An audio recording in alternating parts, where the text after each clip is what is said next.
Hello everyone. So guys, newspaper beginners के लिए या इंटरमीडिएट के लिए थोड़ा सा मुश्किल है, तो इंटरमीडिएट के लिए भी समझ लीजिए। सबसे पहले हेडलाइंस को देखते हैं। हेडलाइन को देखते हैं। यहाँ पर लिखा हुआ कि heroin seized in Kerala meant for target markets. कैसे समझेंगे इसे? यहाँ पर हम देखेंगे थर्ड फॉर्म सीज्ड। ये देखते हमें क्या समझना है? पैसिव। कल भी मैंने बताया था, आज भी देख लीजिए कि अगर ऐसा लिखा हुआ है कि अ मैन अरेस्टेड, अगर ऐसा लिखा हुआ है तो हम क्या समझेंगे? हम इसको ऐसे समझेंगे कि अ मैन वॉज अरेस्टेड, हमें ऐसे समझना है। तो अगर लिखा हुआ है कि हेरोइन सीज्ड, ऐसा कुछ लिखा है तो हमें क्या समझना होगा? हेरोइन वॉज, ऐसे हेरोइन वॉज सीज्ड। इसको पास्ट इंडेफिनिट का पैसिव समझना है। ये न्यूज़पेपर का स्टाइल होता है। तो हेरोइन को सीज किया गया, कहाँ पे? केरला में किया गया। अब है कि मेंट फॉर का मतलब कि हीरोइन, जो भी हेरोइन था वो मेंट फॉर का मतलब है कि किस मकसद से वो आया था। तो टारगेट मार्केट, वो उनको अब एक था कि हाँ इस मार्केट में हम बिजनेस करेंगे, यहाँ भेजेंगे, कुछ होगा टारगेट मार्केट। चलिए, यहाँ लिखा है कि international drug smugglers use Indian ports of call as safe houses for concealing heroin sourced from Afghanistan to dodge, full stop भी नहीं दिख रहा है, dodge severe cargo profiling at foreign ports, say enforcement officials। my god, मुश्किल है। पहले इसको देखते हैं। से इन्फोर्समेंट ऑफिशियल, से को हम सेड समझेंगे, यानी कि जो एनफोर्समेंट ऑफिशियल्स है, जो एनफोर्समेंट डिपार्टमेंट के जो लोग हैं, उन्होंने कहा। अब क्या कहा? उन्होंने कहा कि इंटरनेशनल ड्रग स्मगलर्स, जो अंतर्राष्ट्रीय स्तर पे जो ड्रग को सप्लाई करने वाले लोग हैं, जो स्मगलर्स हैं, वो इस्तेमाल करते हैं, इंडियन पोर्ट्स ऑफ कॉल। ये जो पोर्ट्स ऑफ कॉल है, इतना बड़ा आपका ये टोटल फ्रेज है, पोर्ट्स ऑफ कॉल। इसको बोलते हैं कि जहाँ मतलब एक जगह, पोर्ट्स ऑफ कॉल का मतलब है कि एक लोकेशन, एक जगह, एक बंदरगाह, जहाँ पर ये जो शिप्स है रुकते हैं, उसको पोर्ट्स ऑफ कॉल कह सकते हैं। तो ये जो इंटरनेशनल ड्रग स्मगलर्स है, वो इंडियन पोर्ट्स ऑफ कॉल, यानी कि इंडियन उस प्लेस को, उस जगह को यूज़ करते हैं एज सेफ हाउसेस, मतलब एक सेफ हाउस की तरह, एक सेफ लोकेशन की तरह। हाउस मतलब उनका एक अड्डा, सेफ अड्डा की तरह। किस लिए पर्पस है? फॉर कंसीलिंग हेरोइन, हेरोइन को छुपाने के लिए। यानी कि अगर Indian ports of call use करेंगे तो आसानी से हेरोइन को छुपा सकते हैं। फिर यहाँ पर हेरोइन के बाद लिखा हुआ है सोर्स्ड फ्रॉम अफगानिस्तान। अब यहाँ जो आप सोर्स देख रहे हैं, ये सोर्स्ड से लेकर के फ्रॉम अफगानिस्तान तक जो आप देख रहे हैं, इसको बोलते हैं पास्ट पार्टिसिपल फ्रेज। देख लीजिए ऐसे। ओके, जैसे मैं बोलूँ कि अ बुक, यहाँ लिख दूँ imported from China has been sold. इसका क्या मतलब हुआ? मेन तो हमारा ये अ बुक है। अगर मैं इसको ऐसे दिखाऊं कि अ बुक, ये बुक हमारा सब्जेक्ट है, तो इसका वर्ब कौन सा है? ये हैज़ बीन सोल्ड। ये पूरा एक पैसिव हो गया, प्रेजेंट परफेक्ट का पैसिव हो गया कि एक किताब बेच दी गई है। अब इस किताब के बारे में एक एक्स्ट्रा इंफॉर्मेशन है। कौन सी किताब? Imported from China. ये जो इम्पोर्टेड से लेकर फ्रॉम चाइना तक का जो सफ़र है दोस्तों, इसको बोलते हैं पास्ट पार्टिसिपल फ्रेज। ये एडजेक्टिव का काम करता है। इसको बहुत ध्यान से देखिए, फिर न्यूज़पेपर आपको हल्का लगेगा। एडजेक्टिव है कि अब क्यों एडजेक्टिव है, तो इसको मैं पूरा क्लॉज बनाकर आपको दिखाता हूँ। अगर मैं इसको क्लॉज कर दूँ, थोड़ा और बड़ा कर दूँ, तो कैसे हो जाएगा कि अ बुक को मैं विच कह सकता हूँ, और यहाँ मैं लगा दूंगा was, which was imported from China has been sold. अब देख लीजिए, अगर मैं विच से लेकर के ये चाइना तक दिखाऊं, ये आपका हो गया एडजेक्टिव क्लॉज, क्योंकि रिलेटिव प्रोनाउन से शुरू हुआ है। तो एडजेक्टिव क्लॉज और एडजेक्टिव फ्रेज, ये जो इंपॉर्टेंट फ्रॉम चाइना है, ये फ्रेज है। फ्रेज के अंदर अपना कोई सब्जेक्ट वर्ब नहीं होता। क्लॉज के अंदर भैया अपना देखो विच लगा हुआ है, यहाँ वॉज है, ये सब लगे रहते हैं, एक वर्ब होता है इसके अंदर। दोनों ही एडजेक्टिव का काम करते हैं। क्लियर है जी? तो उसी प्रकार से यहाँ जो आपको दिखाई दे रहा है सोर्स्ड फ्रॉम अफगानिस्तान, तो ये आपका एडजेक्टिव फ्रेज हो गया। समझ रहे? इसको कैसे बोलेंगे कि अपनी तरफ से यहाँ पर विच वॉज लगाकर देखिए, कि वो heroin which was source from Afghanistan, जिसको अफगानिस्तान से लिया गया, to dodge severe cargo profiling. Dodge का मतलब होता है आंखों में धूल झोंकना, चकमा देना। तो चकमा देने के लिए, ओके, ये जो इंडियन पोर्ट्स का इस्तेमाल वो लोग करते हैं चकमा देने के लिए। सीवियर मतलब खतरनाक, ज़्यादा गंभीर। कार्गो प्रोफाइलिंग, कार्गो की जो भी जो डिस्क्रिप्शन होता होगा ना, प्रोफाइल मतलब क्या होता है, डिस्क्रिप्शन, जो ये है ये है ये है। अगर बहुत ज़्यादा कोई जांच पड़ताल हो उसको धोखा देने के लिए तो फॉरेन पोर्ट्स पे ज़्यादा डिस्क्रिप्शन लिया जाता है, इंडियन पोर्ट्स पे कम लिया जाता है, इसलिए लोग यहाँ इसको सेफ हाउस समझते हैं। अब समझ में आ गया total. A bulk of the heroin, ठीक है। फिर यहाँ देख लीजिए, seized by the Indian Navy and narcotic control bureau यानी कि NCB from an Iranian flagged vessel of Kochi was possibly bound for target markets in the US and Europe via Sri Lanka according to top enforcement officials। My God, कोई नया बच्चा इसको पढ़ेगा भाग जाएगा, बोलेगा अरे यार मुझे नहीं पंगे लेने, पता नहीं क्या लिखा हुआ है। ये प्रॉब्लम है न्यूज़पेपर की। फुल स्टॉप जल्दी मिलता नहीं, कोशिश करते हैं दोस्तों। आइए कलर चेंज करो। देखिए हमें देखना है ये जो बल्क लिखा है, अ बल्क यानी कि ये जो बल्क है, ये जो प्रेपोजिशन है ना, इस प्रेपोजिशन से जो पहले होगा ना बॉस, जो नाउन होगा वो हमारा सब्जेक्ट है, ये सब्जेक्ट है। तो ये सब्जेक्ट है तो इसका वर्ब होगा ना कहीं पर। वो वर्ब कहाँ है, ये ऑफ थोड़ी है कुछ, ये अब ये बल्क की बात हो रही है। फिर यहाँ पर लिखा है ऑफ द हीरोइन, ये प्रेपोजिशनल फ्रेज हो गया। यहाँ लिखा है सीज्ड बाय, ये पास्ट पार्टिसिपल फ्रेज हो गया, seized by the Indian navy. फिर यहाँ पर एंड से एक और जोड़ दिया है कि एन नारकोटिक कंट्रोल एनसीबी, ये भी सीज्ड के अंडर आ गया। फिर यहाँ पर एक और प्रेपोजिशनल फ्रेज लगा दिया, from an Iranian flagged vessel of Kochi. तो ये जो वॉज देख रहे हैं ना बॉस, ये रहा बल्क आपका सब्जेक्ट, और ये जो वॉज है इसका वर्ब है। तो हमें करना क्या होता है, सब्जेक्ट और वर्ब को मिलाना होता है, तभी तो हमारा सेंटेंस बनेगा, सब्जेक्ट वर्ब। तो बीच में जो रहता है ना, ये बीच में जो इतने सारे आइटम रहते हैं ये आपको कंफ्यूज करेंगे। फ्रेज हो सकते हैं, प्रेपोजिशनल फ्रेजेस हो सकते हैं, दुनिया भर के आइटम्स रहेंगे। आपको सब्जेक्ट का वर्ब ढूंढना है। वर्ब मतलब या तो हेल्पिंग वर्ब रहेगा तो उसके बगल में मेन वर्ब होगा। अगर वो मेन वर्ब नहीं है तो जो हेल्पिंग वर्ब है वो हेल्पिंग नहीं, वो एक्चुअली लिंकिंग वर्ब है। समझ रहे हैं आप, ऐसे समझा कीजिए, नहीं तो पैसिव के रूप में होगा। चलिए excuse me.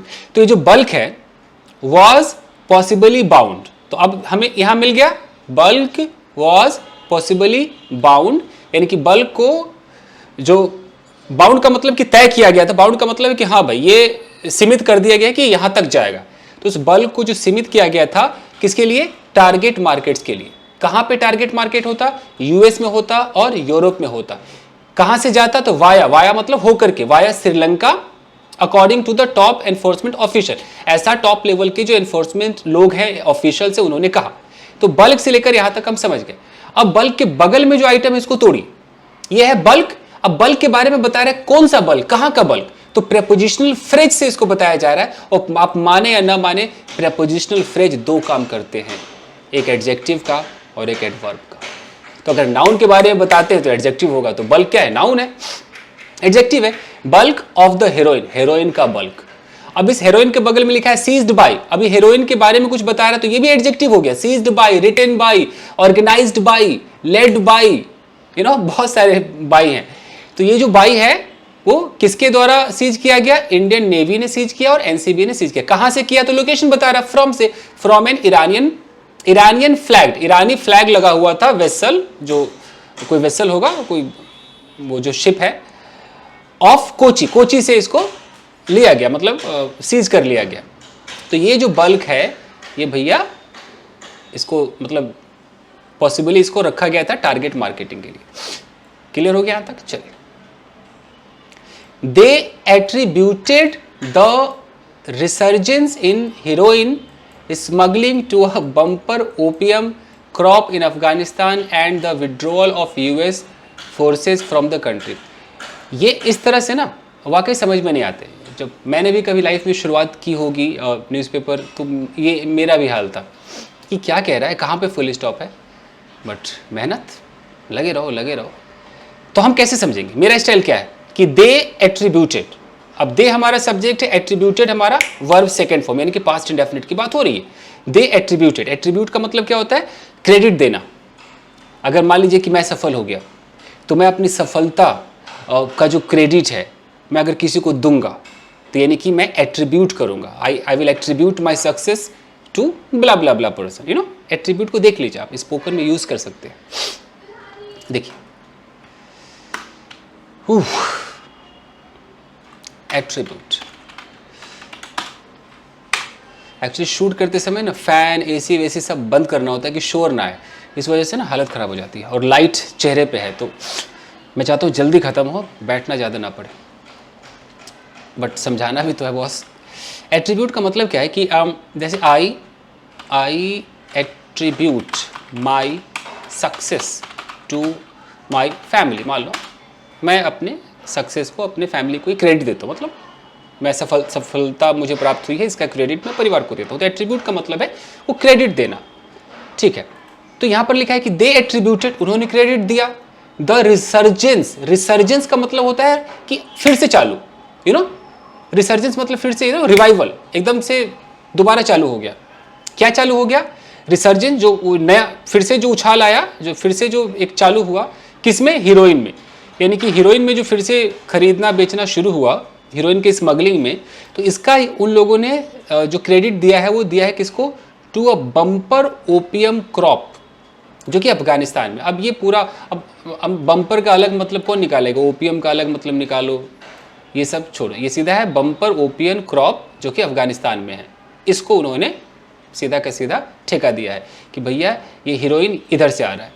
And the withdrawal of US forces from the country, और अफगानिस्तान से यूएस फोर्स हटा लिया गया, इस वजह से भी वहाँ पर इस तरह का काम ज़्यादा चलने लगा। तो इसको ठेका दिया गया है, मतलब इसको क्रेडिट दिया गया कि इसकी वजह से हुआ है। अब आप अच्छा क्रेडिट दे या बुरा क्रेडिट दे, ठीक है। एन IRS ऑफिशियल, ठीक है, कॉमा है यहाँ पे, देखिए हु लगा हुआ, who also trains the navy and Indian coast guard in drug enforcement. तो अब देखिए ये जो हु आप देख रहे हैं, ये हु, और यहाँ पर यहाँ एक कॉमा है, यहाँ एक कॉमा है, ये आपका क्या बन गया? ये रिलेटिव प्रोनाउन है। इससे जो सेंटेंस बना वो एडजेक्टिव क्लॉज बना, यानी कि एडजेक्टिव है। तो IRS ऑफिशियल हमारा सब्जेक्ट है, तो इसका वर्ब किधर है ना? वर्ब को ढूंढिए, वर्ब किधर है? कोथाय अच्छे वर्ब। तो इन IRS, इसमें क्या बोलते हैं मराठी में? कुठे, कुंठे क्या बोलते हैं? कहाँ मतलब? आई डोंट नो, कुठे और कुंठे और समथिंग। इन IRS ऑफिशियल नोटेड, ये देखिए वर्ब है, इस ऑफिशियल ने नोट किया, क्या नोट किया? That the demand for heroine, heroine का जो डिमांड है इन इंडिया, भारत में, हैड ड्विंडल, कम, वो कम हो गया था, due to a marked shift in consumption patterns. Due to marked shift, marked का मतलब होता है कि एक, वैसे तो मार्क मतलब निशान लगाना होता है, तो एक शिफ्ट का मतलब चेंज करना होता है। तो हो सकता है कि कुछ ऐसा बदलाव हो गया होगा कंजम्पशन में, कंजम्पशन पैटर्न होगा ना कि पहले ज़्यादा लोग कंज्यूम कर रहे हैं, अब कम लोग कंज्यूम कर रहे हैं। तो हो सकता है कि एक मार्क का मतलब एक वैल्यूएबल, एक जो नोटिस में आ सके, उस उतना बड़ा एक चेंज आया होगा कंजम्पशन में, तो इसलिए क्या हो गया था? वो ड्विंडल हो गया था। समझ रहे हैं? ये कह रहा है। तो फिर से देखिए, IRS official who also trains, ये ऑफिशियल्स होते हैं जो ट्रेन करते हैं नेवी और इंडियन कोस्ट गार्ड को, ड्रग एनफोर्समेंट में ट्रेन करते। तो इन लोगों ने ये नोट किया कि जो डिमांड था हीरोइन का इंडिया में, वो ड्विंडल हो गया था, कम हो गया था, ये मार्क्ड शिफ्ट कंजम्पशन पैटर्न्स की वजह से कम हो गया था। अब है, अच्छा देखिए आप पास्ट परफेक्ट टेंस का भी इस्तेमाल देखिए, उन्होंने नोटिस किया कि भाई ये तो कम हो गया था, तो अब यहाँ पर इन्होंने हैड क्यों लगाया, पास्ट इंडेफिनिट क्यों नहीं लगाया? समझ रहे आप? ये भी एक बहुत बड़ा लोचा है। कई लोग मुझसे सवाल करते हैं, सर क्या डिफरेंस है पास्ट इंडेफिनिट और पास्ट परफेक्ट में? भैया जो डिफरेंस है वो आप सुनना चाहते नहीं है, और जो आपको समझाया जाता है तो समझ में आता नहीं। आप कुछ और सुनना चाहते हैं, आप कुछ चुका था जिंदगी से आए हैं, कुछ और जानना चाहते हैं जो मैं बताता नहीं। देखिए सिचुएशन को समझिए। पास्ट, एक मिनट जरा, पास्ट परफेक्ट टेंस अब है कि जैसे आपको एग्जांपल देता हूँ। सपोज यहाँ बहुत सारे लोग हैं, अब अचानक आप देख रहे हैं कि सारे लोग ड्रग्स कंज्यूम कर रहे हैं। तो अभी प्रेजेंट टाइम में आपको क्या दिख रहा है? ड्रग्स कंजम्पशन चालू है। लेकिन इन्होंने एक ऐसा वक्त था जब इन्होंने साफ बंद कर दिया था, ड्रग्स लेना स्टॉप कर दिया था। तो अब आप यहाँ पर खड़े होकर सरप्राइज नहीं हो जाओगे कि अरे यार ये लोग अभी फिर से ड्रग्स ले रहे हैं, इन्होंने तो बंद कर दिया था। तो इन्होंने तो बंद कर दिया था ये बोलने के लिए पास्ट इंडेफिनिट नहीं चलेगा, पास्ट परफेक्ट चलेगा। कि ये होने से पहले, यहां भी वही छुपा हुआ है कि ये जो अभी जो चालू हुआ है, ये चालू होने से पहले ही कभी बंद कर दिया था रे, पहले ही बंद कर दिया था। समझ रहे हैं? तो आप कैसे बोलोगे कि दे हैड, ऐसे बोलो कि यार how come they are consuming drugs, they had stopped consuming, उन्होंने तो लेना बंद कर दिया था, दे हैड स्टॉप्ड कंज्यूमिंग। तो आप ये ऐसे सेंटेंस बोलोगे। तो ये भी एक स्टाइल है पास्ट परफेक्ट का। ओके, और क्या बताऊं, जैसे अभी एक बच्चा है, ये बच्चा रोज स्कूल जाता था, चश्मा लगाकर नहीं जाता था।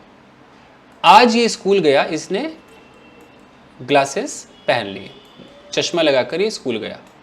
तो सारे बच्चों ने मतलब इसको अजीब नज़रों से देखा, क्या आइला चश्मा, थोड़े वो शॉक्ड हो गए, थोड़े सरप्राइज हो गए। ओके, तो अब वो अपने घर आकर के कहता है कि पापा पापा आज मैं स्कूल गया चश्मा लगाकर, तो सारे लोग ना सरप्राइज हो गए, ऐसा क्यों?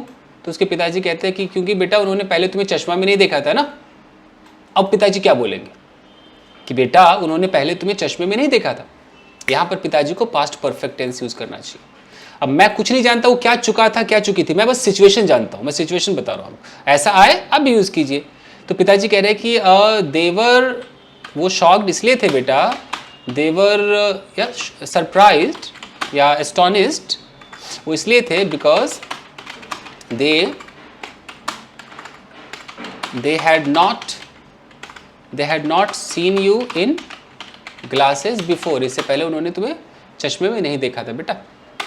इस तरीके से पास्ट परफेक्ट बहुत यूज होते हैं। आइए, हो गया जी, चलिए आगे देखते हैं। इसको एक्सेंट भी पढ़ सकते हैं, एसेंट भी पढ़ सकते हैं, दिक्कत ये है। अच्छा देखते हैं किस लिए यूज हुआ है। The ascent is on synthetic drugs. Ascent, कहीं ये वो एसेंट तो नहीं है? कई बार एसेंट होता है ना एकदम, एसेंट मतलब चढ़ाव और डिसेंट मतलब जो गिरना। कोई चीज़ अगर डिसेंट पर है मतलब वो अपने ढलान पर है, और एसेंट मतलब वो, समझ रहे हैं, आगे जा रहे हैं, शायद उस वे में यूज हुआ होगा। देखते हैं। तो the ascent is on synthetic drugs, यानी कि जो ज़्यादा जो डिमांड है, जो एसेंट है वो सिंथेटिक ड्रग्स पर है। हालांकि अगर इसको आप एक्सेंट पढ़ोगे तो एक्सेंट फिर वॉइस एंड एक्सेंट में आता है, टोन और तरीका बोलने का एक्सेंट में आता है। ये मुझे लगता है एसेंट है ये, क्योंकि लॉजिक वही बता रहा है। एक्चुअली जब मैं कोई न्यूज़ उठाता हूँ ना तो मैं बस देखता हूँ ये है और फिर मैं चालू हो जाता हूँ। मैं पहले से पढ़ के टाइम कंज्यूम ज़्यादा नहीं करता हूँ, क्योंकि ऑलमोस्ट कितने ऐसे खतरनाक वर्ड होंगे जो मुझे नहीं आते होंगे, एक आध दो होंगे, वो तो मैनेज हो जाता है सिचुएशन से।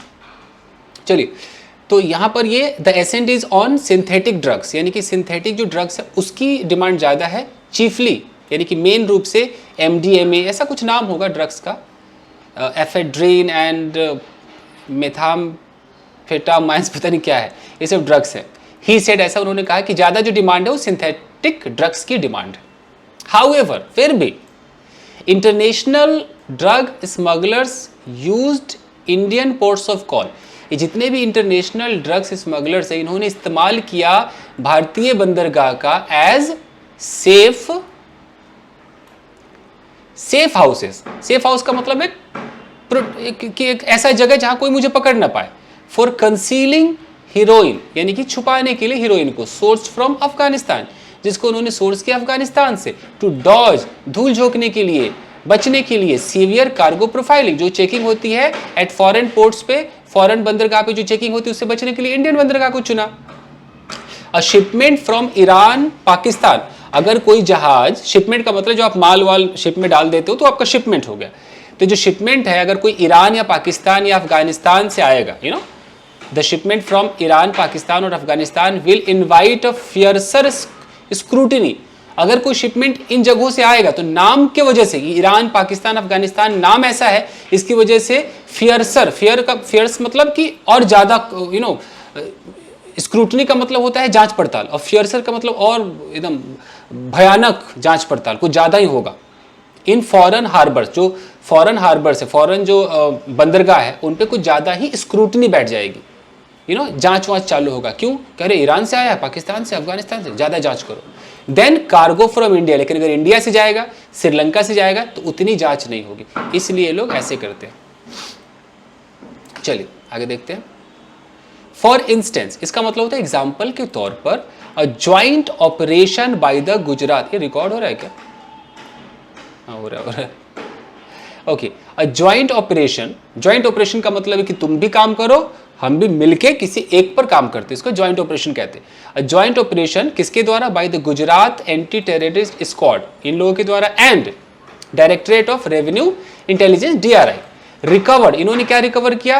205.6 kg ऑफ हीरोइन, इतना हीरोइन को जब्त किया इन्होंने, कंसील्ड, जो कि छुपा हुआ था, in powder gypsum at Kandla port in April, यानी कि अब पाउडर रूप में कुछ जिप्सम भी होगा। जिप्सम मुझे लगता है कुछ व्हाइट कुछ पदार्थ होता होगा, जिप्सम ऐसा लग रहा है, तो कुछ पाउडर व्हाइट तरह का कुछ होगा, पाउडर उस रूप में कहीं पर छुपा रखा था कैंडला पोर्ट में अप्रैल में। तो वहाँ इसको 205 किलो को वहाँ से बरामद किया गया।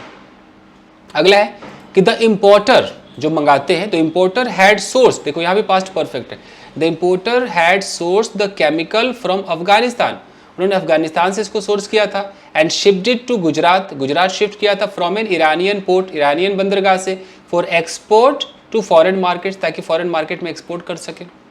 अब देखिए, एंटी नार्कोटिक इन्वेस्टिगेटर्स सेड, इन्होंने कहा कि heroin smugglers also used land routes, वो ऐसे नॉर्मल जो रास्ते हैं, लैंड वाले रास्ते, उसका भी इस्तेमाल करते हैं,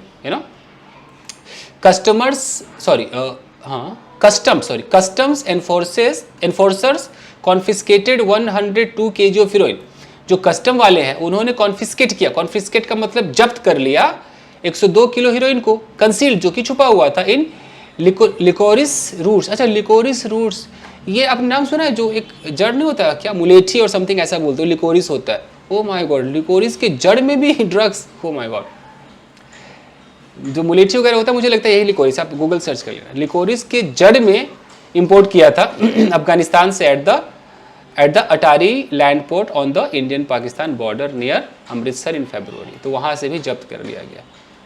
गॉड, तो ये थोड़ा सा अजीब सा था, मुश्किल था ना, इधर उधर कुछ अजीब से वर्ड्स थे, बट आई होप कि आपके समझ में आया होगा।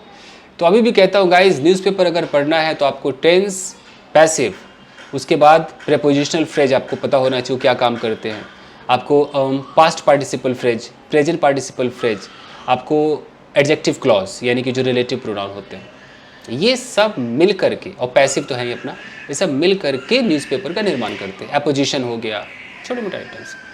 चलिए, thank you guys, thank you, like वाइक करा करो यार वीडियो को। चलिए, थैंक यू गाइज, बाय।